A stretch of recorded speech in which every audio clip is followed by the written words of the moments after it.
Hello, everybody, and welcome to Real Movie Talk. This is the show where we talk everything films in the industry that surrounds them. I'm your host, Dec, and with me, as always, is Ben.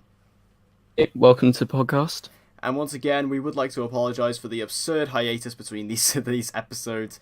We are trying to be as consistent as we can, but me and Ben are both pretty busy people, so sometimes the schedules don't allow it. But again, we're getting the episodes to you as and when we can.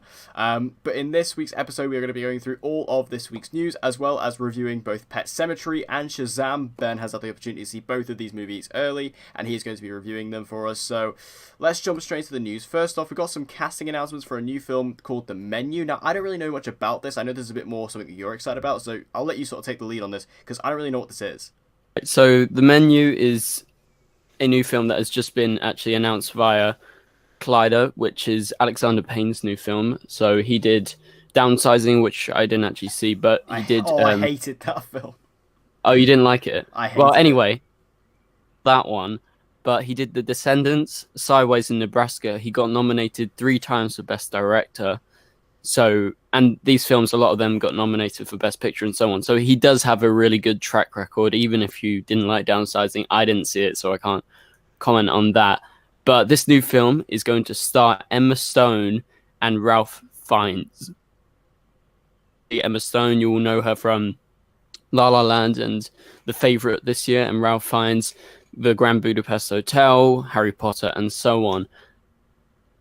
Amazing cast that they're putting together with this director. Even if you didn't like Downsizing, he has a really good track record in the past before that, and I think it just really is exciting. Also, it's said to be a horror comedy. You know, if it's something in like the vein of Dead, or there's a few other ones that really worked. I actually like this weird one called The Scout's Guide to a Zombie Apocalypse or something. I don't know. Oh It's yeah, like a weird, obscure film. Yeah, that was really funny. So I do like my horror comedies, and I think Emma Stone and Ralph Fiennes, like, that is a perfect cast. yeah. I mean, they're two great companion pieces to go together. I'm a big fan of Ray Fiennes. Actually, like it's funny you mentioned the Grand Budapest Hotel. I watched that very recently. I loved him in that. I thought he was absolutely fantastic in that. And in the Grand Budapest Hotel specifically, I really got to see like the funny side of Ray Fiennes. Like he has a really like It's witty comedy hilarious in side. that. Like yeah, in that movie, he's really funny. Like, and I feel like that style of comedy is something you could bring over to this film. And yeah, obviously Emma Stone, you can't say anything. And you can't say enough about her. She's just incredible, regardless. But yeah, sounds like a cool movie. Like I say, I didn't really know anything about it. I know this is like literally just broke. I've seen it myself Yeah. from Collider, but it's just I wanted to sort of let you take the lead on that one. Now we also got a trailer. Now this was actually what was this 2 weeks ago? Oh, So yeah, but one we in a just wanted bit. to chuck this in because it's pretty important. We have the first trailer for the ninth film from Quentin Tarantino, which is of course Once Upon a Time in Hollywood. We've been talking and reporting on this movie throughout its various points of production, but now we finally have the first official trailer. Looks pretty amazing to say the least. Yeah. Oh my God. I've actually watched this trailer, I'm not gonna lie, about 30 times. Yeah, I'm same. obsessed. I freaking love this trailer. It's everything that I wanted. As you know, I've spouted off many times, Tarantino is my favorite director of all time. I love every single one of his films. And so obviously I was so excited to see his next film, that being Once Upon a Time in Hollywood. And just seeing this trailer, it has such a flow and a rhythm that, you know, I go back and watch the Tarantino trailers when I'm feeling like, you know, I want to watch a film. Like the other day, I watched Django again, I watched Inglorious again, and I watched Reservoir Dogs like all in like a week or something. So after this trailer came out, so I was really high off of it. So even going back and looking at, say, the Django trailer or the Hateful Eight trailer, they are really good trailers, and this lines up with them, and it really has a nice rhythm and a flow, and it's really funny. Like that line, like, and so how would you describe your job? Actors have to do a lot of heavy work, and Cliff here carries the load. Yeah. You know, the line delivery and the visual style is so exciting, so like vibrant. It really feels like a 60s film. It feels authentic, and that Bruce Lee scene was hilarious, Brilliant. especially when Brad Pitt delivers his line. It's just Yeah. perfect. I just absolutely adore the dialogue, but also the visual style and the direction of Tarantino, but also can't look over the cast. That is an ace cast. Like, you can't ask for better than that. Yeah. It's just like, it looks incredible. Like, so you got two amazing leads there with Brad Pitt and Leo. It's just like, them two together is going to be an incredible kind of duo. For me personally, I haven't seen many Tarantino films. I've only seen Django and The Hateful Eight, his two most recent ones. But I did very, very recently pick up the Tarantino box set on Blu-ray, so I'm going to be catching up on his films before July, because I definitely need to go watch some of his films. Before I see this. Like you say, the lines, the dialogue, it's brilliant. Like you say, that Bruce Lee scene, one, that guy looks exactly like Bruce Lee, and two, the line is absolutely hysterical. Like the way he's just like, if my hands are weapons, if I accidentally kill you, I'll go to jail. And then Brad Pitt just so sarcastically, just on the other side of the room, just like, oh yeah, anybody accidentally kills anybody, they go to jail. It's called manslaughter. Like it's because it's so like real and just so kind of flatly delivered in a good way. I love it. It's so tasteful. I think it's fantastic. And again, the way it's shot as well is beautiful. Margot Robbie's in there. Of course, she's fantastic. This is going to link into the Manson murder somehow as well. Like, that's what I like about this trailer as well, is that we still don't really know what the story is. Yeah. Because like I say, I'm still. Well, we know they followed the leads. Yeah, but I'm still trying to figure out where the Manson murders come into it, because like we see Charles Manson in the trailer, but I'm trying to figure out how big that story's gonna be. Yeah, like Margot Robbie's playing Sharon Tate as well. So I don't think it's going to be that big. Apparently, they are next door neighbors to Sharon Tate. That's probably how it's going to link in. It's going to be like, oh, I know this person that knows this person. Oh, she got murdered or something. Well, obviously, she's going to be a big character if she's billed as the main cast. But I like seeing Tarantino's all his films. You haven't seen Inglourious Basterds, but if you see the way that Inglourious Basterds plays out, you know he can fuck with history. So I don't know. Murder.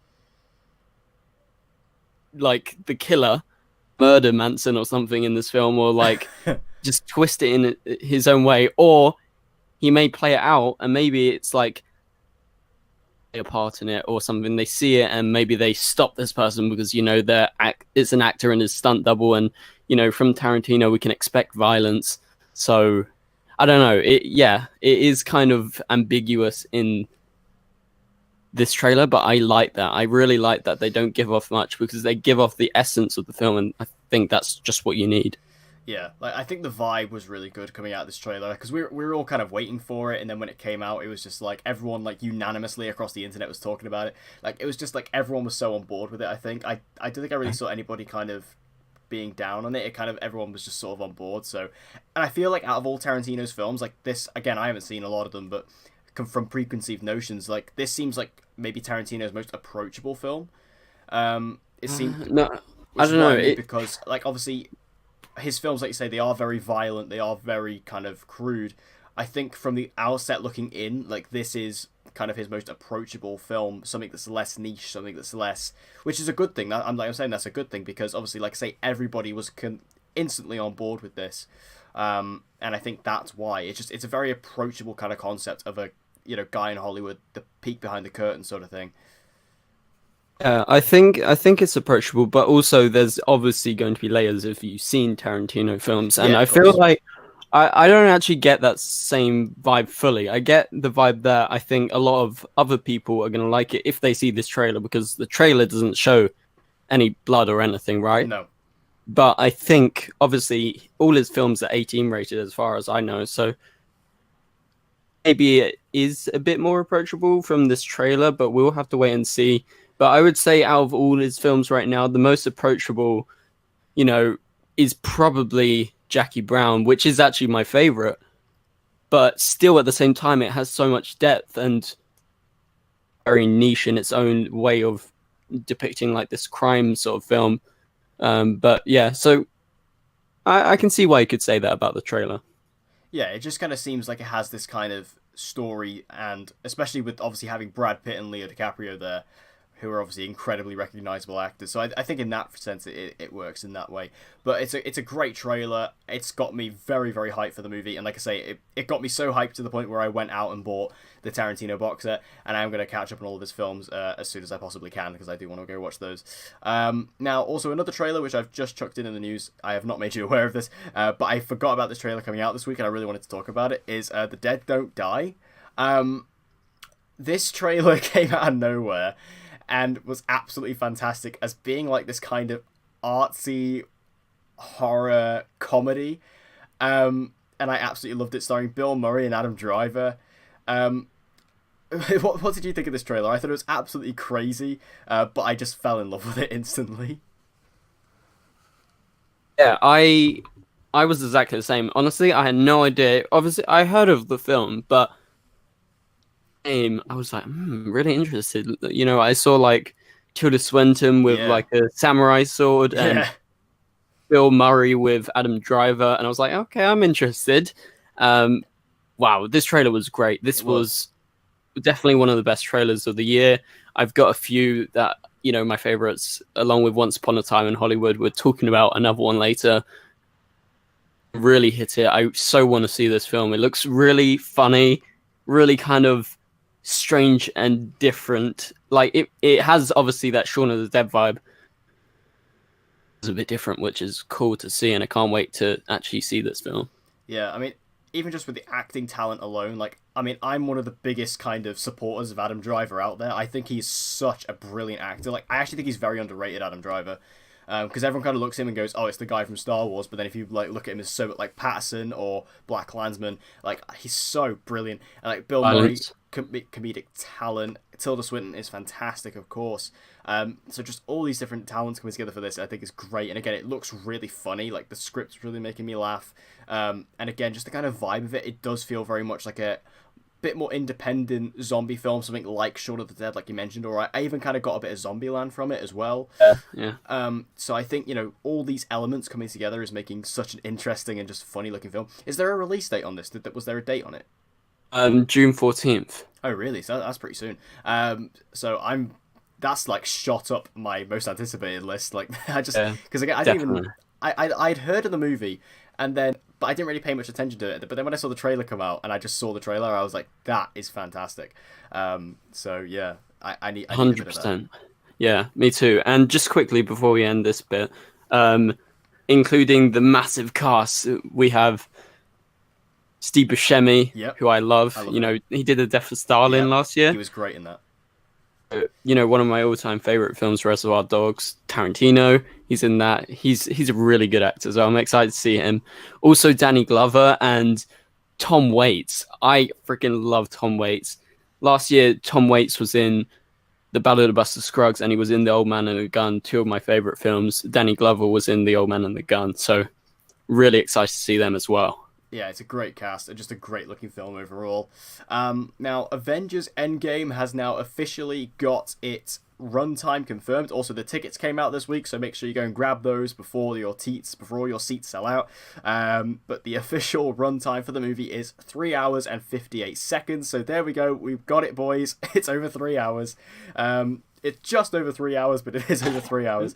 Now, I was in the car driving home this afternoon when I read this, and when I first read it, I read 3 hours 58 minutes and my heart stopped. I was like, okay, I'm all down for a long movie, but no, 3 hours 58 seconds. So we got a 3 hour movie. Obviously it'll be like slightly less than that with credits, but I think that's really cool. We all wanted this movie to be as long as it needed to be for this closing chapter of the Infinity Saga, as it's now been labelled by Kevin Feige. So this is really cool. I'm happy about this. Also, I'm pretty sure I saw this report earlier. I'm not sure if this is confirmed or not. This might be a rumour. But apparently Endgame does not have a post-credit scene. I think they might not, but I don't know. Part of me thinks they won't because it's the real closing chapter, but then the other part of me thinks, like, every Marvel film's got one, and surely they'd want something to kind of launch into the next, you know, phase of the MCU. But 3 hours, are you happy about that? Yeah, definitely. I'm not too bothered about runtimes, honestly, because long films are very long normally, because I honestly, if it drags, seen too many films that have dragged on, honestly, Yeah, recently that I can remember, because I really do like when a film takes its time and when a film only when it needs to. And I think the films that I've loved recently that have been long, sure, and that's including Blade Runner yeah, 2049. A few years ago, Interstellar, that was 2 hours 49 minutes. So getting closer to that 3 hour mark. And Dragged Across Concrete recently is not out yet in the UK, but that was very long as well. None of those bother me, or like the classic 2001: A Space Odyssey, really long. But this is exciting if it is worthy and it has enough content, and they're not just making it longer for the sake of it. If it really needs it, I'm 100% in. yeah. Like I say, I think as long as it earns it, as long as it needs to be that long, because they have a lot to cover in this film, so I feel like a longer runtime is necessary. As long as, just like you say, it doesn't drag. Because I feel like even in Infinity War, there are a couple of moments that maybe could have been cut here and Yeah. there. There are a couple I can think of, like a lot of the scenes with like young baby Gamora, I felt were a bit. I don't know. I didn't really like Yeah. those scenes. I felt they could have been gone, and I feel like obviously we'll have to see how Endgame does, but hopefully they'll be able to justify that runtime. Because like you say, Blade Runner 2049 was nearly 3 hours long, and that was perfect. Wolf of Wall Street is 3 hours long, and I think that's perfectly justified. Um, so as long as they can justify it, and as long as they can prove that it's worthy of those 3 hours and it has, like you say, enough content to justify those 3 hours, then I think we'll be okay. Um, and then sticking with Marvel, we've got some rumored casting announcements for the Black Widow solo film. This includes recent Oscar nominee Rachel Weisz and also David Harbour. Um, Obviously, I think this is really cool sounding. Like, I mean, David Harbour is obviously he's got Hellboy coming out this month, his first kind of Hollywood star leading role. So I'm very interested to see how that does. But obviously I think everyone is sort of more familiar with him as obviously Hopper in Stranger Things, which he's fantastic in. So this could be a really cool role for him depending on what he does. And then Rachel Weisz obviously is absolutely tremendous. Yeah, I'm really excited about this casting. Number one, Rachel Weisz, honestly, one of the best performances in recent years in The Favourite. She's just a brilliant actress. But for David Harbour, I actually really don't know him as an actor. Obviously, I've seen him in Suicide Squad, Quantum of Solace. I haven't seen Stranger Things, Oh so I really? I don't thought you'd really seen know Stranger Things. him as an actor.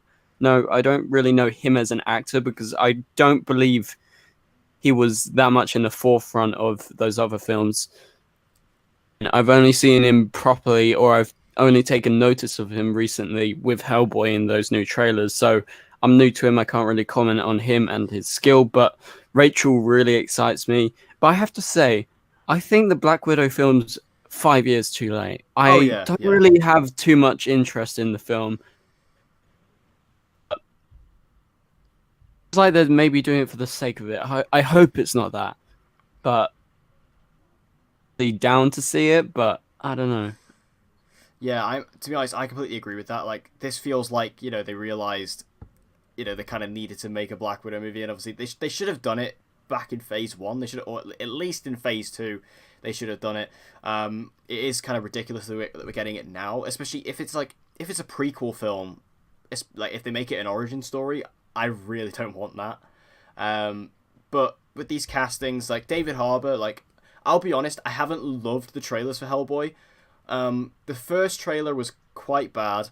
The second trailer was much better, but I think I'm not sure how David Harbour's going to do as Hellboy just yet. I'll withhold my judgment till the film comes out. But Rachel Weisz is a phenomenal actress regardless. Obviously, you just have to look at The Favourite. She was honestly my pick to win Best Supporting Actress at the Oscars.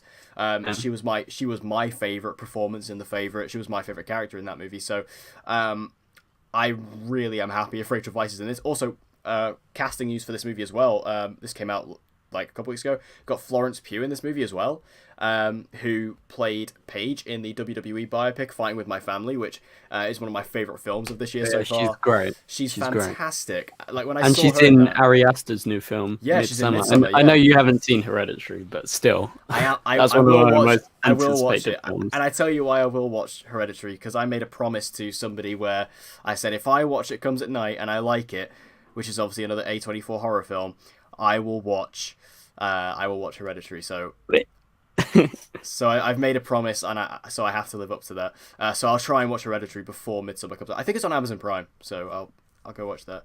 But yeah, regardless of my opinion of the Black Widow movie in general, this cast is great.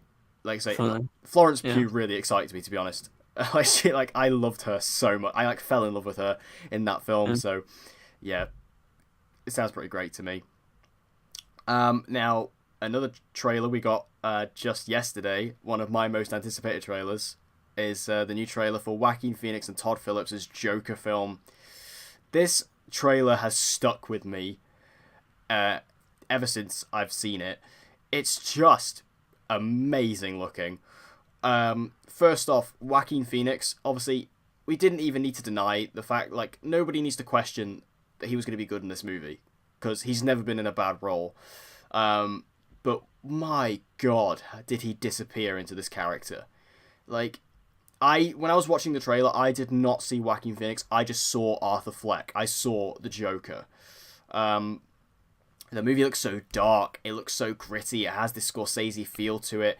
It is shot beautifully, it looks stunning. I didn't know Todd Phillips was capable of this. I think clearly he's been looking at people such as Scorsese as inspiration for this film. And until I saw this trailer, I completely forgot that De Niro was cast in this, and I saw De Niro, I was like, I've nearly freaked out.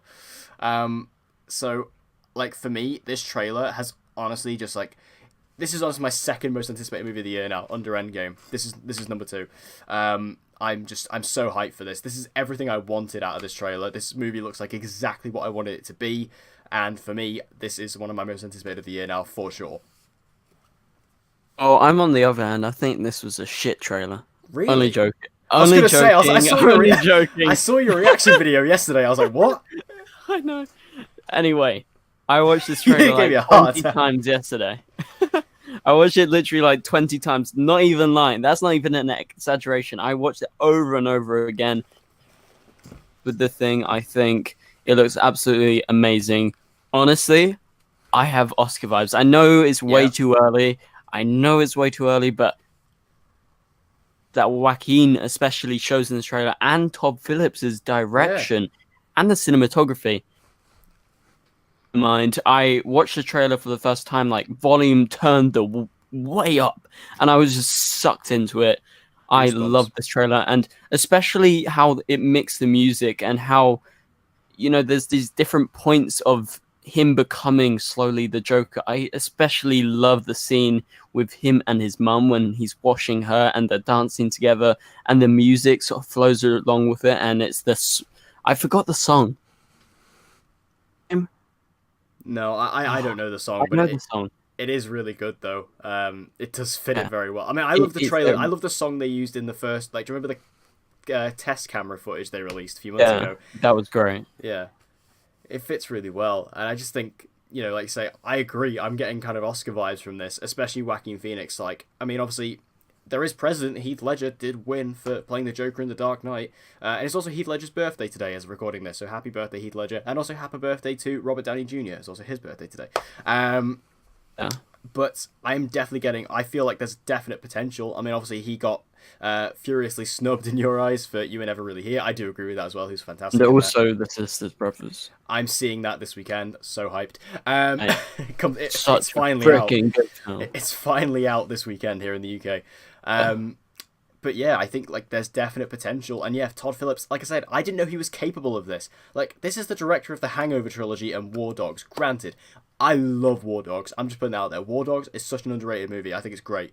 But like, none of the films that he's directed so far have been outstandingly directed. They've not been like these beautifully shot looking films. But this trailer, it just looked stunning. Like I say, from a cinematography standpoint, just the camera work, it's just a really good-looking movie, and again, it's really gritty, it's dark. One thing I noticed as well is that this looks like a really accurate portrayal of Gotham, like, because there's just trash bags everywhere, which is a really small detail, but it's very, very accurate, because I feel like there's been no kind of media that's really been able to portray Gotham super well. This has been the best one. I think, See, the Dark Dark Knight. Knight, I think the Dark Knight trilogy, it's good, but again, it still feels very clean to me. The Mm, Gotham in the Dark Knight trilogy, but this feels like just because Gotham is meant to be just the pits, and that's exactly what this looks like to me. Um, yeah. so for me, this could be the most accurate portrayal of Gotham. I think the Gotham TV show does it quite well, even though I even though I don't watch that show anymore. But yeah, wow, this trailer blew me Yeah. away. It blew me away. And just one specific scene, like I said, I really liked the scenes with his mum. Yeah, But I love the scene where he's sort of pretending to be a clown. He's got this red nose on behind the wall and yeah, he's yeah, smiling. Oh my God. That was my great favorite shot. scene in the trailer. And also when Robert De Niro comes out and sort of twirls around, Yeah, it's like pure Martin Scorsese moment, like yeah, pure king of comedy. yeah, I I just adored this trailer, and like I said, Joaquin is one of the best actors working today. I saw the Sisters Brothers 3 times, even before it's out in the UK, and I'm sure I'm going again for sure. I'm obsessed with it. He is so good, and actually, I think in You Were Never Really Here, the sort of darker side, he could play that into the Joker. And the mm, Sisters Brothers, he has a lot of funny, hilarious scenes where he does a lot of laughing. And I heard that laughter in the Joker, but also in the Sisters Brothers. So I know before even I saw this trailer, I knew he had this, and this just confirms it. yeah. The laugh when he's in the comedy club, Great, like it's brilliant. fantastic. Like it really sent a chill down my spine. And yeah, especially that final shot as well when he walks down the corridor just in full makeup.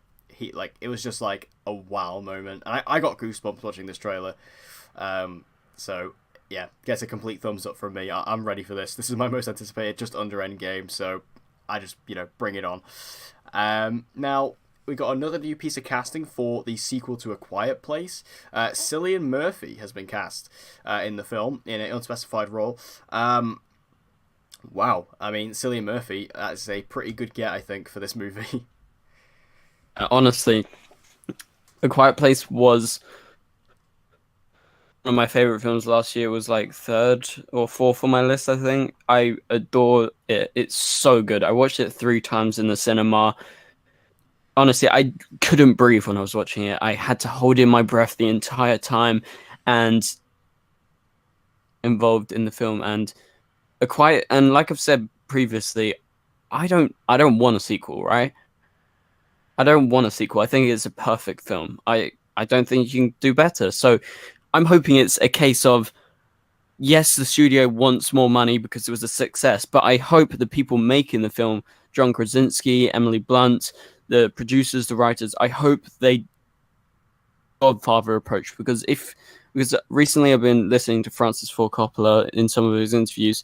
So he makes The Godfather, it's a massive success, and the studio's like, we need a Godfather 2. So he's like, okay, so Godfather 2, so I can build on it and I can make something new and something different, but and it's really something not throwaway like a lot of these sequels are. So I'm hoping it's this, and with this casting of Cillian Murphy or Killian Murphy, it just points right in that direction of the really really good signs that this sequel is actually showing. So I'm super excited, although at the same time I'm like, I don't really want it because I love the first film so much. But if they're going full on Godfather with this, they're fully committing to this film, I'm 100% in. And also Killian is absolutely amazing. He's in tons of Nolan films and Hmm. every time. Yeah, I've really been impressed with Cillian Murphy with all of his work so far, especially like I say in the Nolan films. Stuff like Dunkirk. I thought he had a very small role but very good in that as well. Obviously, the Dark Knight trilogy playing Jonathan Crane was Exception. great. Yeah. Inception, everything like that. He's a fantastic actor, so he's a great choice for this. I think he's going to do a really good job of just bringing his kind of presence and his talent to this film. Again, I don't necessarily agree that there should be a sequel to this. As much as I love the original A Quiet Place, I don't think it's necessary. But if John Krasinski wants to do it, if he's happy with it, and as long as he has an idea for it that he truly believes in, then I will take it. And with Cillian Murphy on board, it just gets me excited to see who else we could see getting cast in this as well. So it's a very exciting one. Also, McKenna Grace has been cast in Jason Reitman's upcoming Ghostbusters 3.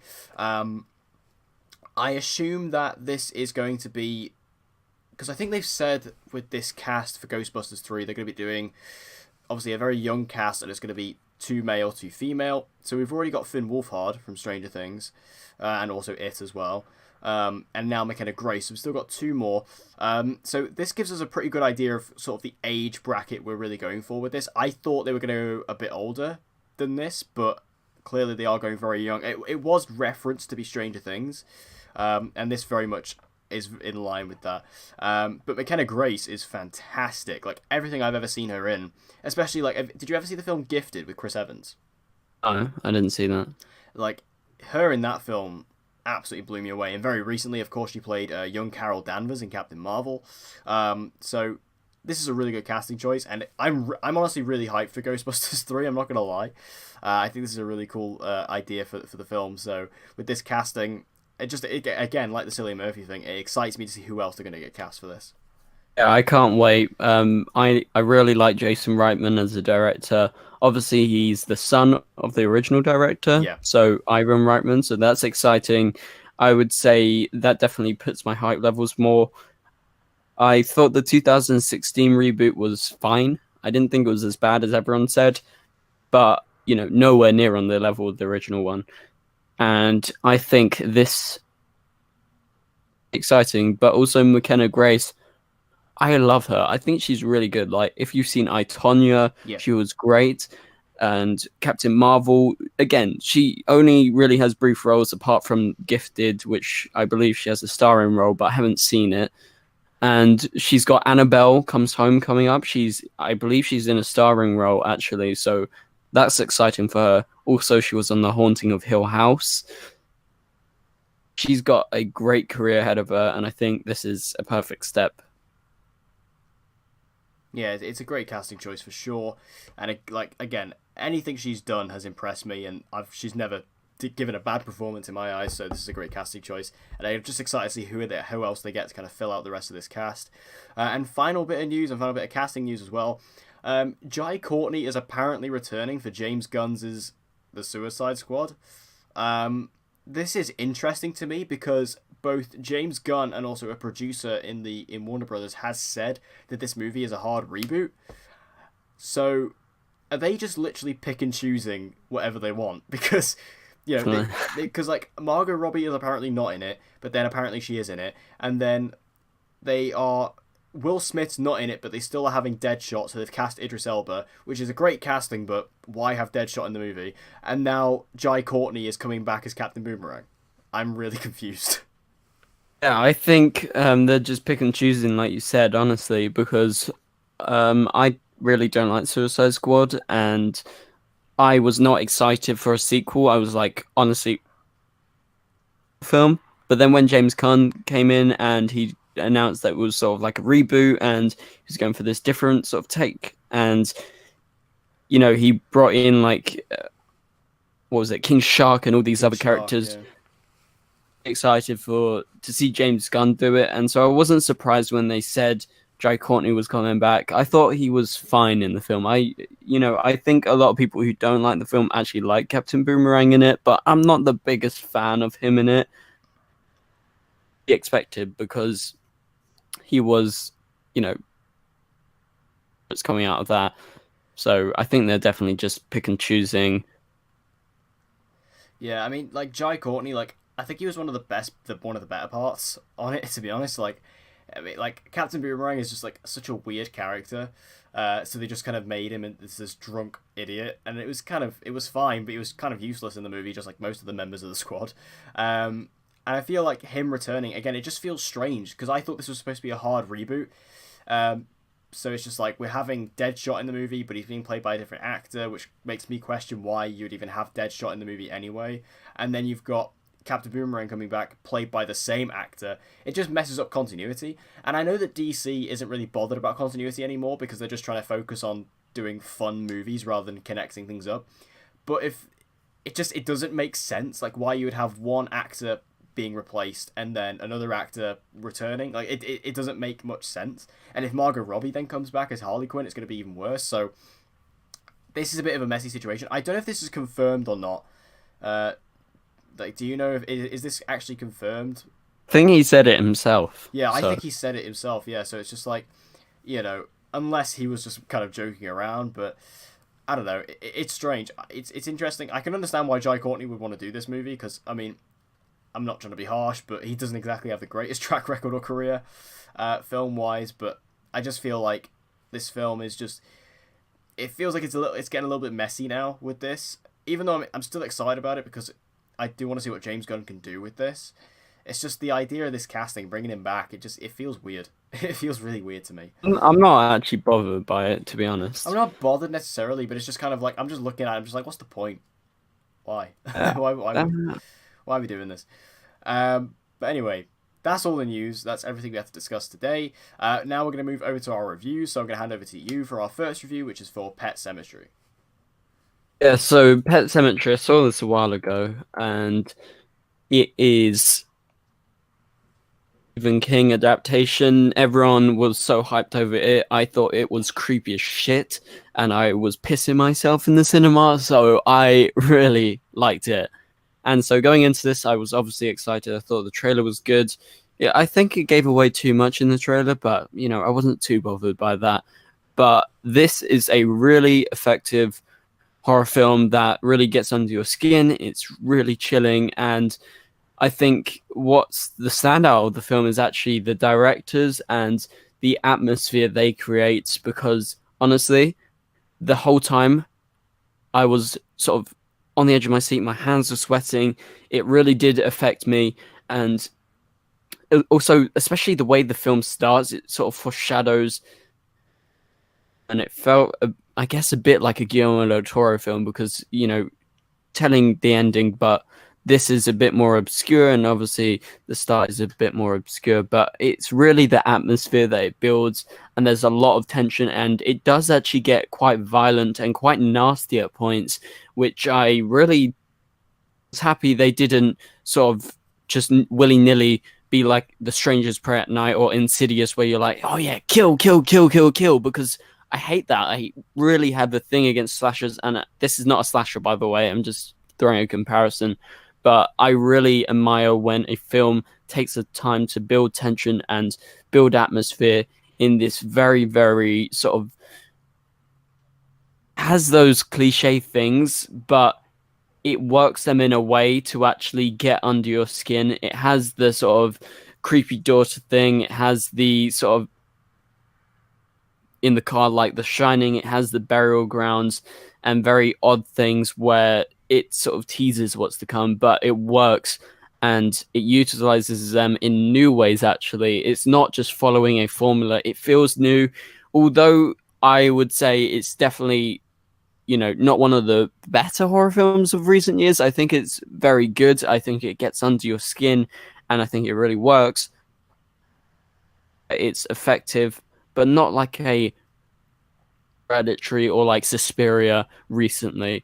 So highly recommend it, although I don't think it's like an sort of 5-star film. I think it's like a 4-star film. I think it's very good, very effective, and field, and your hands may sweat.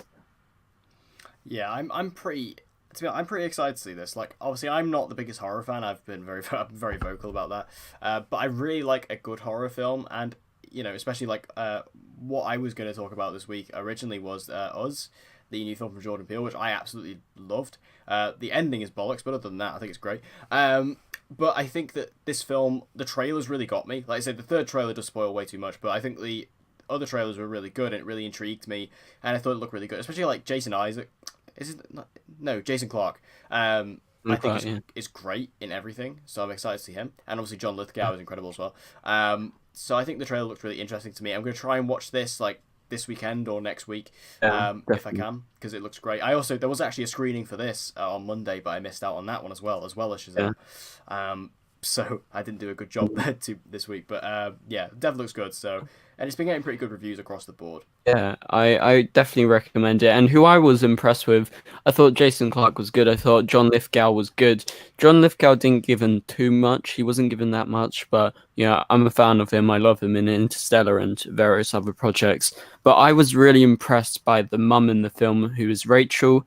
It's played by Amy Seimetz. She was in Alien Covenant, so that's where I know her. But she was really, really into this role. Also, the kid. At the end, there is some absolutely jaw-dropping moments. Well, not jaw-dropping as in like Hereditary moments, if you guys have seen Hereditary, which Declan hasn't yet, but you'll get round to seeing it. But oh shit moments where everyone in the cinema simultaneously shouted, "Oh shit." And that's mainly to do with the kid. I've So heard she's I'll leave absolutely you on that. fantastic. So I'm definitely looking forward to it. I'll give it a go, along with everything else. There's a lot out this week. Like there's Shazam, there's Pet Sematary, there's also Missing Link, which is the new film from Leica, and there's also Sisters Brothers as well. So there's quite a lot to get through this week. So the second review we have for this week is also a film that you've seen. I am seeing this tomorrow night. I'm very excited about it, and that is the latest film from Warner Brothers and the DCEU, that being Shazam. Yeah, Shazam. I saw this actually like 2 weeks ago or something. So I'm seeing it again tomorrow. It is amazing. It's success, especially coming off of Aquaman. I know you weren't so hot on it, right? As far as I can remember. I have very mixed feelings. Very mixed feelings. But anyway, I loved Aquaman. I thought Aquaman was amazing. So I was very high off this.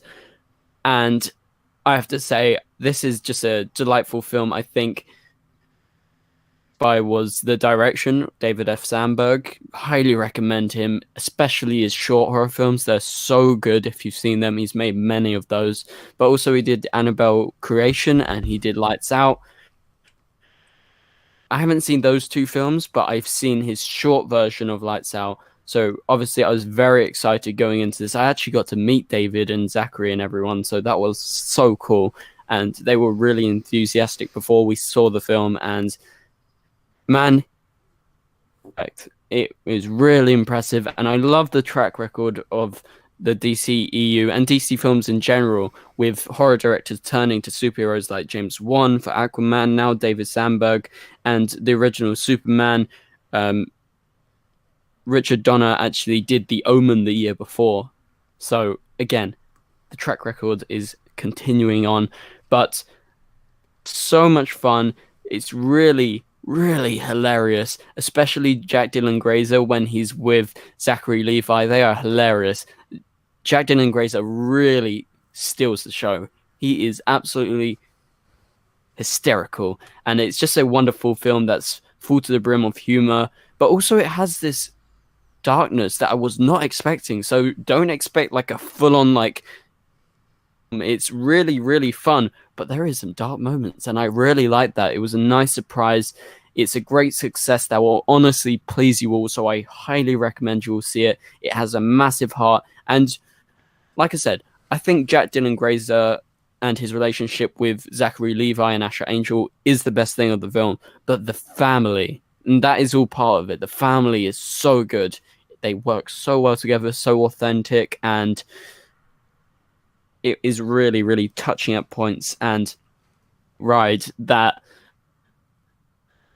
I don't think it can be missed. I think it's a great success for DC. I think as far as my ranking in the DCEU would go, I would say definitely Wonder Woman's my first. Then I will go Aquaman. Then I will go Shazam. But that's not to say Shazam's nowhere near. Like I'm having a tough time between Aquaman and Shazam because I love them both so much. So this is another success for DC, and I just can't wait to see the Joker next.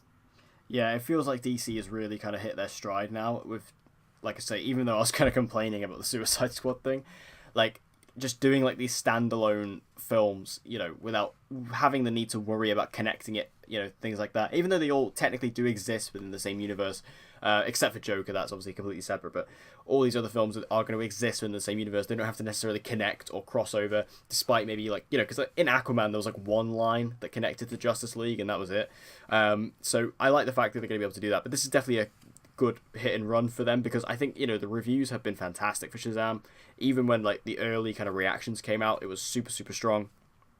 and now this is going to continue to do that. And I think like this movie's going to do very well. I really do. I think that this movie's going to have legs. I think it's going to go quite a long while, because it's one of those films that I think word of mouth is really going to do quite a lot for. I don't know if it'll do Aquaman numbers, but I still think it's going to do very, very well. So I'm very excited to see it. Like I said, I'm seeing it tomorrow night. I love Zachary Levi. I think he was perfect casting for this. I love Jack Dylan Grazer as well. He was brilliant in it. He was so funny in that movie. And like I loved his humor in that. This is the best thing in it as well. Yeah, he was fantastic in that movie, and I'm really excited to see like when he was cast in this as well. I was like brilliant. Even like Mark Strong is the villain as well. So I think there's just like some really cool things going on in this movie. I'm so excited to see it. So I'm just glad that I'm glad that it's good. I'm really glad that it's good. And I'm glad to see that DC is getting some success. So that does draw this episode of Real Movie Talk to a close. As always, if you enjoyed this and you want to see more, make sure you hit the subscribe button and hit the like button as well. And share this around with any other film fans who you think may enjoy this type of content. And again, not sure when the next episode will be out. I'm being completely blunt and honest. It'll be out when it's out. With all that said, I'd like to thank you guys for watching and listening. And I've been Dec. I've been Ben. And we hope to see you guys again next time.